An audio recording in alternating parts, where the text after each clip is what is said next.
గా నేర్చుకోవాలా? అప్టాక్స్ తో మా ఉచిత లైవ్ వెబినార్లలో చేరండి. ఆల్గో ట్రేడింగ్ కేవలం ₹10 బ్రోకరేజీ అందుబాటులో ఉంది. ఇప్పుడే అకౌంట్ ఓపెన్ చేయండి.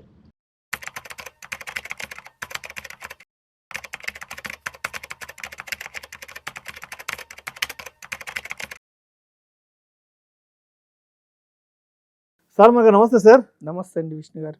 Welcome to Vishnu talks and welcome to Suman TV. Thank you అండి విష్ణు గారు. సాల్మన్ గారు, ఈ వీడియోలో పవర్ ఆఫ్ కాంపౌండింగ్ గురించి, లాంగ్ టర్మ్ ఇన్వెస్ట్మెంట్ గురించి మాట్లాడుకుందాం. మీలాంటి వెల్త్ ఎక్స్పర్ట్స్, వెల్త్ మేనేజర్లు ఎవరైనా ఏం చెప్తారంటే కాంపౌండింగ్ ఎఫెక్ట్ గురించి, పవర్ ఆఫ్ కాంపౌండింగ్ గురించి, లాంగ్ టర్మ్ గురించి చెప్తుంటారు. అంటే ఏదైనా ఒక ఇన్వెస్ట్మెంట్ తీసుకుంటే కనీసం ఒక 10-15 సంవత్సరాల పాటు, 20 సంవత్సరాల పాటు మీరు ఇన్వెస్ట్ చేసి అలా మర్చిపోండి. ఎండ్ ఆఫ్ ది డే అది మీకు పెద్ద మొత్తంలో కార్పస్ వస్తుంది, మీ సంపద, మీ వెల్త్ గ్రో అవుతుందని చెప్తుంటారు. సరే, ఇప్పుడు ఆ లెక్కనే చూస్తే 2014-15 నుంచి 2025-26కి ఒక 10-11 సంవత్సరాలు అయింది కదా. సో ఇప్పుడు 2015-16లో అప్పట్లో నేను ఒక 10 సంవత్సరాలు ఇన్వెస్ట్ చేయాలి, ఒక 10 ఇయర్స్ పాటు నా ఇన్వెస్ట్మెంట్ని పార్క్ చేసి హోల్డ్ చేసి పెడితే నాకు 2025-26 నాటికి పెద్ద ఎత్తున వెల్త్ క్రియేషన్ జరిగే అవకాశం ఉందని ఓ 10 ఇయర్స్ 11 ఇయర్స్ బ్యాక్ ఇన్వెస్ట్ చేస్తుంటారు కదా. సో అటువంటి వాళ్ళందరికీ నిజంగా 2025-26లో రిటర్న్స్ వచ్చాయా? వాళ్ళందరికీ వెల్త్ క్రియేషన్ జరిగిందా? ఈ 10-11 ఇయర్స్లో నిజంగా అసలు long term investment, power of compounding అనేది ఎంతవరకు వర్కౌట్ అయింది అసలు? విష్ణు గారు మంచి సబ్జెక్ట్ తీసుకున్నారు.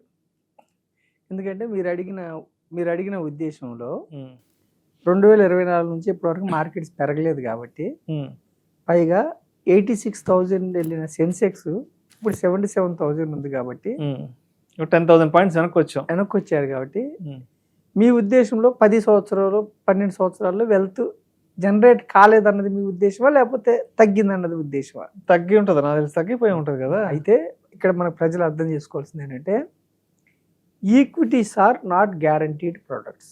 First thing, equities are subject to market risk. Mutual funds are subject to market. Read all the related documents careful before investing. ఇది డిస్క్లైమర్. అంటే వచ్చిన డబ్బు తగ్గకూడదని లేదు, ఖచ్చితంగా పెరగాలని లేదు. First thing. రెండవది ఏమిటంటే, మన మార్కెట్స్ అని చెప్పేది ఏమిటంటే, ఒక వ్యక్తి మన మాట విని ఒక పెన్నీ స్టాక్ కొనుక్కున్నారు, 10 ఏళ్ళ తర్వాత కోట్లు వస్తాయి, 50 లక్షలు వస్తాయి అంటే అది పిచ్ అసంప్షన్, అది అబద్ధం.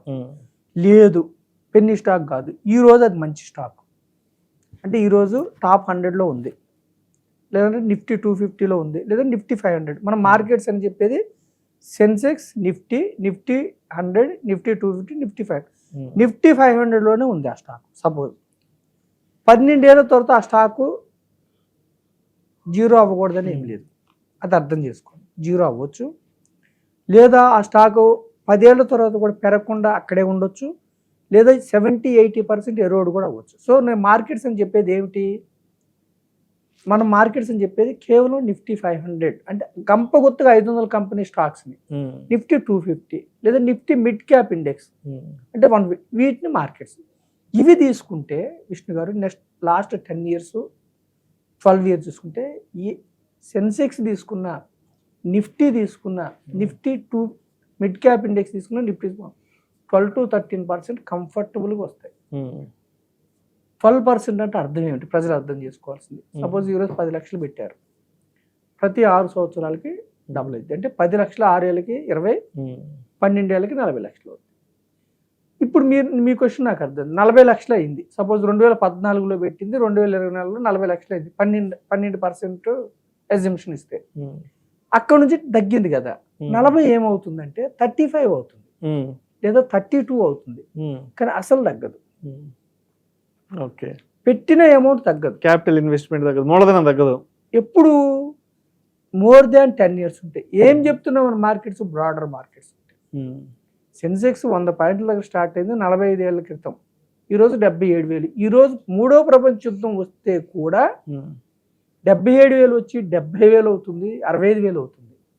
అయితే ఇక్కడ ప్రజలు అర్థం చేసుకోవాల్సింది ఏంటంటే, ఇప్పుడు మనం 10 లక్షలు పెట్టాడు 2014లో, 40 లక్షలకి వెళ్ళింది. 86,000 సెన్సెక్స్ అప్పుడు 40 లక్షలకి వెళ్ళిందండి. 77,000 సెన్సెక్స్ 35కి వచ్చింది అనుకోండి, మీకు అవసరం ఉంటే తీసుకోండి, మూలధనం తగ్గలేదు కదా. లేదనుకోండి మళ్ళీ వెయిట్ చేస్తే ఈక్విటీస్లో ఏమిటి, మళ్ళీ వెయిట్ చేస్తే మళ్ళీ పెరుగుతుంది. అంటే ఇది జస్ట్ ఎకానమీకి రిప్లికా సెన్సెక్స్ నిఫ్టీ. అవి అంటే మోర్ దాన్ 10 years ఉంటే మీరు ఏ సంవత్సరం స్టార్ట్ చేయండి అండి. 79లో సెన్సెక్స్ స్టార్ట్ అయింది, 79లో స్టార్ట్ చేసిన, 80లో స్టార్ట్ చేసిన, లేదు రీసెంట్గా మీరు సపోజ్ 2014లో స్టార్ట్ చేసిన, ఎవరైతే 10 years ఉంటున్నారో వాళ్ళకి నెగిటివ్ రిటర్న్స్ రావట్లేదు. ఇక్కడ ప్రజలు అర్థం చేసుకోవాలి, మరి నెక్స్ట్ 10 yearsకి నెగిటివ్ రిటర్న్స్ రావా? 99% రావు 10 years ఉంటే. అప్పుడేమైనా మూడో ప్రపంచ యుద్ధమో ఇంకేదైనా వచ్చిందో ఆ సంవత్సరం తగ్గే అవకాశం ఉంది. కానీ అర్థం చేసుకునే విషయం ఏంటంటే కోవిడ్ లాంటి సిచ్యువేషన్ వచ్చి 30 to 40% డౌన్ అయింది అనుకోండి, లేదంటే 2008 గ్లోబల్ క్రైసిస్ లాంటి క్రైసిస్ వచ్చి 60% మార్కెట్ డౌన్ అయింది, ఆ సంవత్సరం నెగిటివ్ పర్సెంటేజ్ వచ్చే అవకాశం ఉంది. కానీ నెక్స్ట్ ఇయర్ మళ్ళీ బౌన్స్ బ్యాక్ అవుతుంది. సో మనం ఏమంటుంటే లాంగ్ టర్మ్ ఇన్వెస్ట్మెంట్లో నిజం ఉంది, కానీ ఎఫ్డి లాగా ఖచ్చితంగా ఎవ్రీ ఇయర్ పెరుగుతుందా? పెరగదు. మరి ఏమవుతుంది? 2014లో స్టార్ట్ చేసాము, 2024కి పీక్కి వెళ్ళింది, తగ్గితే మళ్ళీ మీ లాభం తగ్గుతుంది, అసలు తగ్గదు. సో ప్రజలు అర్థం చేసుకోవాల్సిందంటే ఈరోజు మీరు స్టార్ట్ చేశారు, నెక్స్ట్ 10 years 15 yearsకి సపోజ్ 15,000 12% లెక్కేస్తే మీకు సిప్ క్యాలిక్యులేటర్లో వస్తుంది. సపోజ్ ఒక 70 లక్షలు 80 లక్షలు వచ్చింది అనుకోండి, అప్పుడు డౌన్ అయినప్పుడు కొంచెం తగ్గుతుంది. అసలు సిప్ రూపాయన పెట్టిన వాళ్ళకి డౌన్ మార్కెట్లో మిక్కిలి అడ్వాంటేజ్. నేను చెప్పింది ఇందాకంతా లంసమ్ ఎగ్జాంపుల్. సిప్ రూపాయన పెట్టిన వాళ్ళకి ఈ 2 సంవత్సరాలు గోల్డెన్ పీరియడ్ అండి. అందుకే మన మార్కెట్స్లోకి నెలకి 32,000 కోట్లు వస్తున్నాయి, రోజుకి 1000 కోట్లు వస్తున్నాయి సిప్ రూపాయన. అవగాహన పెరిగింది. ఎఫ్ఐఐలు ఇంతకుముందు కార్పొరేట్స్లో మనకి 22% హోల్డింగ్ ఉన్న పర్సంటేజ్ని 14కి వచ్చారు, వాళ్ళు వెళ్ళిపోయి బయటికి. అయినా మన డొమెస్టిక్ ఇన్వెస్టర్స్ మన యొక్క మార్కెట్స్లో మన కంపెనీస్లో ఓనర్షిప్ పెంచుకుంటున్నారు. అంటే ఎఫ్ఐఐల మీద మన మార్కెట్స్ ఇంతకు ముందులాగా ఓవర్గా డిపెండ్ అవ్వట్లేదు, కొంతవరకు డిపెండ్ అవుతుంది. ఇంకొంతకాలం పోతే మన డొమెస్టిక్ ఇన్వెస్టర్స్ మీద ఆధారపడి ఉంటుంది.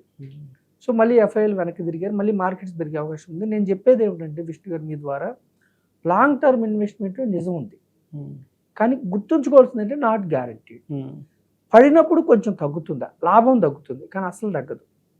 అసలు కూడా తగ్గింది అనుకోండి, ఒక అన్ఫార్చునేట్ కండిషన్లో 70% పడింది అనుకోండి మార్కెట్, అంటే 77,000 సెన్సెక్స్ 35,000కి వచ్చింది అనుకోండి. అసలు అలాంటి సిచ్యువేషన్ రాదు, వచ్చింది అనుకోండి మళ్ళీ 6 నెలల్లో 1 year బౌన్స్ బ్యాక్ అవుతుంది. అంటే ఇది ఎకానమీ, ఈ కంపెనీస్ అంటే ఎకానమిక్ సూచిక. ఈ కంపెనీస్ లేకపోతే దేశం లేదు. ఈ companies goods and services produce చేయకపోతే అసలు దేశంలో ఎవరేం ఉత్పత్తి ఆగిపోతుంది.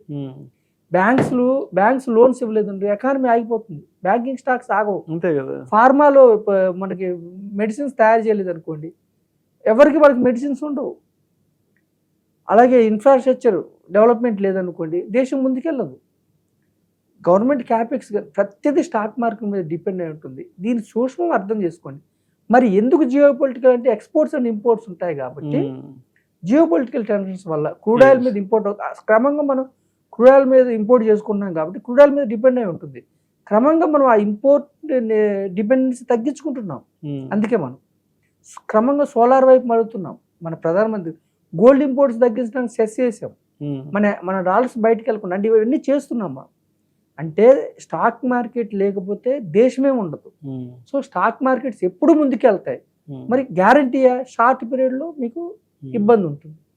అందుకని ఇది అర్థం చేసుకొని మీరు కంపెనీస్లో ఓనర్స్ అయితే ఖచ్చితంగా 10 నుంచి 15 ఏళ్ళు ఉంటే ఖచ్చితంగా ధనవంతులు అవుతారు, లాభం తగ్గుతుంది, కానీ మళ్ళీ బౌన్స్ బ్యాక్ అవుతుంది. ఇది అర్థం చేసుకోవాలి ప్రజలు. Right sir, right sir. Thank you sir, thank you so much Salman గారు. థ్యాంక్ యూ అండి. పవర్ ఆఫ్ కాంపౌండింగ్ అనేది లాంగ్ రన్లో ఎలా వర్కౌట్ అవుతుంది, మార్కెట్లు పడ్డా కూడా మన క్యాపిటల్ అమౌంట్ ఎరోడ్ కాకుండా ఏ విధంగా అక్కడ వర్క్ అవుతుంది దాని గురించి చాలా చక్కగా తెలియజేస్తే థ్యాంక్ యూ సో మచ్ అండి. థ్యాంక్ యూ అండి విష్ణు గారు.